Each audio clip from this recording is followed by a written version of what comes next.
It's August 28th, about 3:44 p.m., and I'm in downtown Tampa at Phil Bourque Park, or Borquez, however that's pronounced. But it's the park that people on the streets know as Spice Park. Anyway, I've been down here for a little while talking with some people and shot some interesting videos, and I'm about to speak to a man here who's never been homeless in his life. He's been homeless now about 30 days, and he deals with illness. He has lupus, and he was in shelter in a program for a little bit, and well, I'm gonna ask him a little bit about that and let him go into what happened there and why he is on the streets now. And I'd like to see your opinions and hear what you think about it in the comments. So here we go. Hey, brother. How you doing? Okay, what is your name now? Daryl. Daryl. Daryl, how old are you? 55. 55. Now you said that this is your first time experiencing First time ever on the homelessness. streets, yes. And how long has it been? Going on 3 weeks to a month now. Okay, and you said before this you were at a program, Salvation Army. the Salvation Army program. How long were you there? I was there. It's a 45-day program, and I was there for like about 2.5 weeks. Okay, and I got in some trouble, which that was my fault.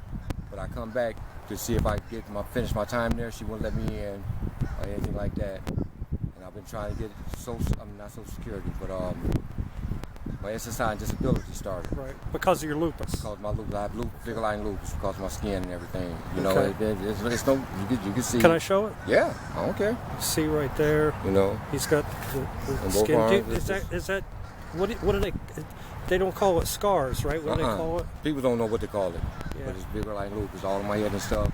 And I tried to try Metropolitan Ministry. I can't get no help from them. I called Sheriff Van so I could get bus passes to get to my doctor's appointment and all that. And I have to go all the way to Ybor City because that's the only place they have to send the bus passes. When I have an address to send it to, a homeless shelter address, Right. they won't send it there because too many homeless people's there. I don't know why they won't do it. Yeah. Okay.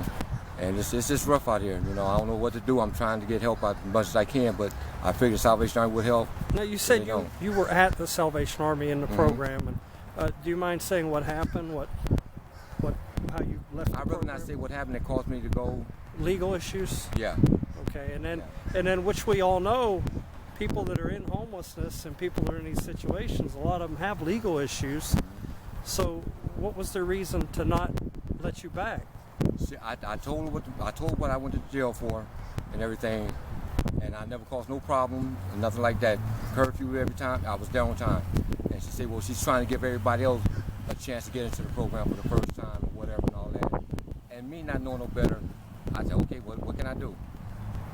But she was telling me, she told me once, well, let me think about it over the weekend, knowing that she wasn't going to let me in. And what is her name? I forget. Is she like the director? She's the director. Okay. The black lady. Of the men's Salvation Army over men's here. shelter. Yes. Okay, not the red. Red Shield Large. The red shield. Okay. That's what they call it. Okay. So she's denying. I had like about 10 or 15 days left, and she wouldn't let me get it. Okay.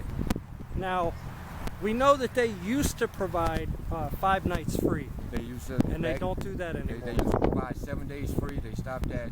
They used to provide 5 days free. They stopped that. Then it went down to 3 days free. They stopped that. And I just talked to somebody today said they had 5 days free. So it's back and forth. Whoever they wanted to give it to. Okay. So they're picking and choosing. They're picking and choosing whoever they want to give it to. But and then now you have to pay $10 a night. I don't have $10 a night. Right. I'm sleeping in the shed, mosquitoes, bugs, and everything. Yeah. To stay out the rain to keep the police from messing with me. Where's the shed you're sleeping in? On Nebraska. I mean, is it a person or is it a program or? It's called Homeless Helping Homeless. Okay. Okay, and it's not what I thought it would be. Right. Okay. How long have you been there? The night will be my third night. Third night. Now, how many people are sleeping in the shed? Me and another guy. And has he been there a while? This will be his third night too. His third night. Okay. Now, under the agreement, what are the terms? What's the agreement for you to stay there? I drive a truck for him. I go pick up delivery.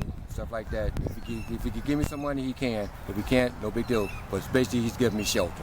Yeah. But I still have to work for him. So the things you pick up are what? They're donations. They donations, yes. For the thrift store that they run on the corner there. Right. Okay. But there's still the fact is I have to leave out at 7 to 8 o'clock in the morning and still walk the streets all day. How many people are there now in that? Right now, program? we got two guys. Well, one guy left, so that left a room open. He won't even put us in the room. That's the room attached to the thrift store. To the thrift store. Yeah. Okay, so it's about. What about? Let me ask you this: they have that trailer that's parked on the side there. He won't let nobody use it. He claims that's going over to St. Pete. Well, they just promoted and celebrated that they raised money from St. Pete to provide that trailer for a place for people to sleep. He said it's going back over to St. Pete for that reason, I guess. That's what he told me. And he showed me a picture. Well, I don't understand why people couldn't sleep in it now while it's here. That's what me and my partner's saying. Why we have to be in the shed? He said he's running water. He said you can run water there, electric, and all that. Why we have to be in the shed? Ain't nobody gonna mess it up. 'Cause I wasn't raised like that. Right. But he showed me a picture of a unit that holds 16 people, showers and all.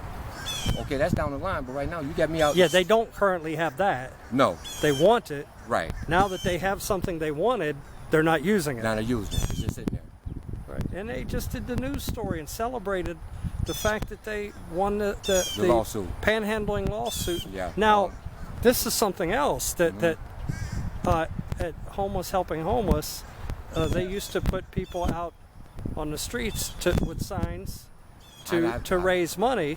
Okay, that part I don't know about. Yeah. But I know they used to, and that's why he filed the lawsuit. Mm-hmm. Because but I know we got people going out there selling water now. That I do know. Yeah.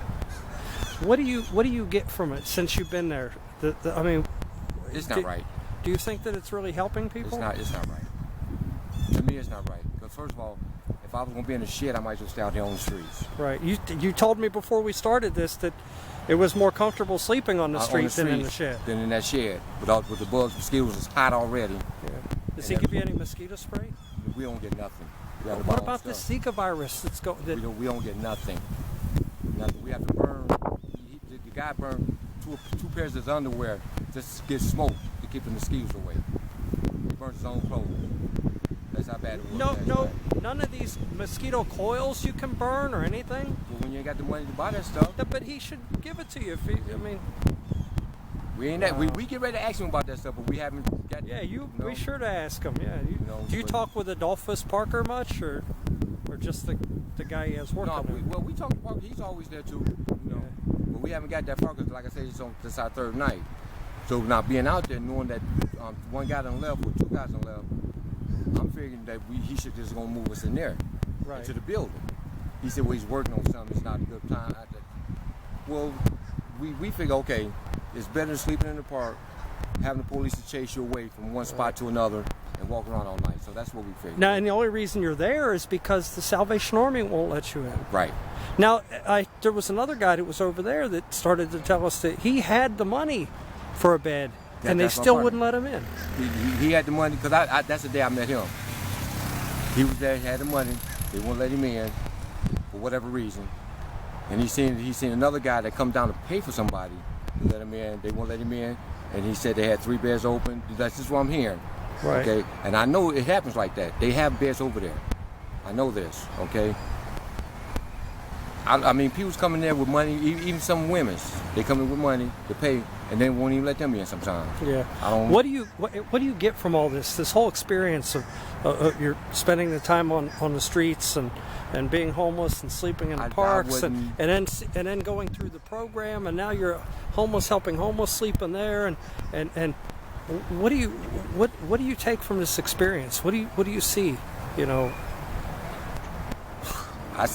I don't know how to say it, but this is just not right. Tampa's a big city, I know that. They constantly building, but they're not building nothing for the homeless and sticking with it. The mayor, the government, whoever controls all that, it's just not doing right. Okay? And they stereotyping everybody. Because I don't smoke. I don't smoke weed, I don't do none of that. I might have a beer or two, that's all I do. You know, you can't classify me with them, but I feel sorry for a lot of these people, especially women with all the earlier children. we saw what happened here with the police, and he right. picked one person. Why did he pick that guy? That's a good question. We all asking that. It's strange that I recorded some of that, and I mean, had him taking his shoes off and then make him clean up. You know. But I mean, they need to clean up themselves. I understand that. But my experience is I wouldn't wish this on nobody. It's just you know. This is torture. The money is there, but they're not using it for the right reason. Right, exactly. And then the Salvation had the just like they had the clinic right here. Yeah. The clinic right there. Why would you got the homeless here? You helping them out for the clinic part. Now why would you move the clinic from there all the way down there across Bush? Well, there's multiple clinics all over the place. That's true. That's true. But if you ain't got a way to get to them. That's right. You got to go and say, excuse me, you got some money for a bus pass? Can I help? You know, and they look at you like you're crazy or something. You know, everybody's not the same. Which Yeah. I done seen the Salvation Army put people out in wheelchairs at 5, 6 o'clock in the morning. The man got hit by a car, barely even walked, fell in, you know what I'm saying? And they put him out. Come on. I mean, that's really ridiculous. But you're supposed to be helping people. I don't think they're right. That's not right. You know? I know we talked a little bit about that you have some family here that, you know, your mother's elderly. She lives in a facility that you can't go stay there. Right. And you're kind of stuck out here because you don't have anybody to help you. You know, no place to go to, no place to turn. You know, what about other people that you've talked to that you see out here? I mean, everybody. What does it tell you about people's stories and what they're going through? Everybody, see, the thing is, I don't deal with all these people. I don't. I stay to myself because I know how it is. They smoking, that's their world, that's their, you know. Right. But I stay to myself. If I'm gonna get something done, I gotta do it by myself. Okay.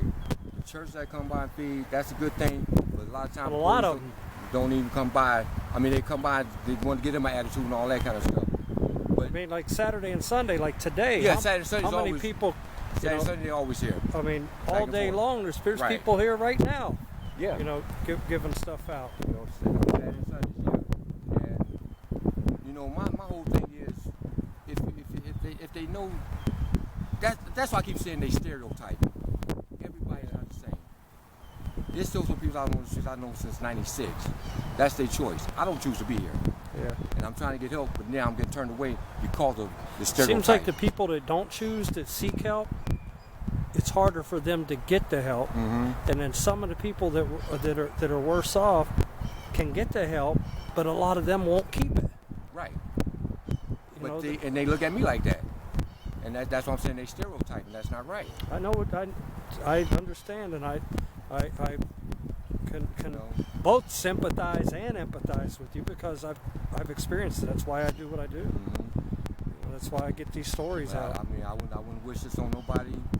I really wouldn't. I wouldn't wish this on nobody at all. But if they have organizations that help, find the right people that's going to help you. Right. Have the right people that will work there and going to help you. If you could look right here at this lens and you could talk to people and like you're talking to one person and you could send a message and tell them what they can do or how they can make a difference in people's lives that are living homeless or what they can do in their community, what would you tell them?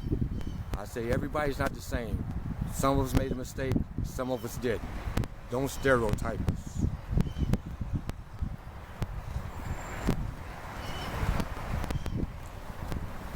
It's okay, man. It's okay.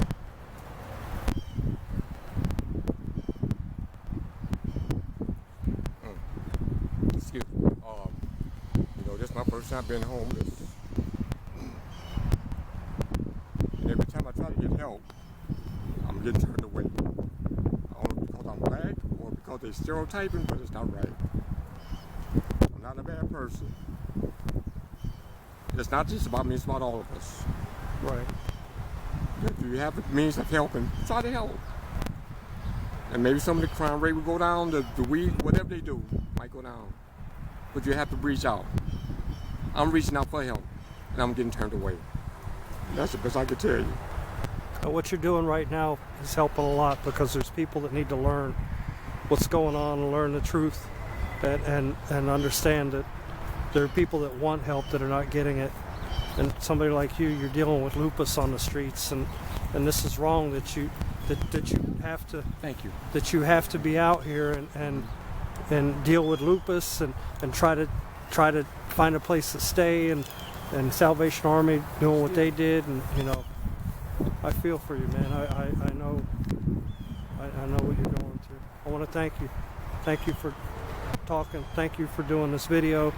And he was unsure what he was even going to say, you know, or the message he was going to send. But I know that you got to listen to these people. You know, I know this. I know what he's going through. I know what these people are going through. You know, people that are out here, they're not getting the help. They're not getting the resources. The people that want the help are the last people to get the help.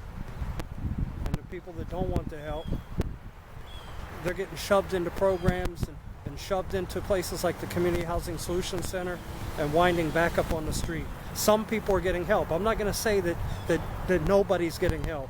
There are some people. But the numbers of people that are not getting the help and that it's failing are high, way too high. Again, thank you for watching this video. Thank you for watching every video. Share these videos, share these stories. You know, his story needs to be heard. Every single person that's living in homelessness needs their story heard. These are real people. This man needs help like everybody that's out here. Thank you for watching.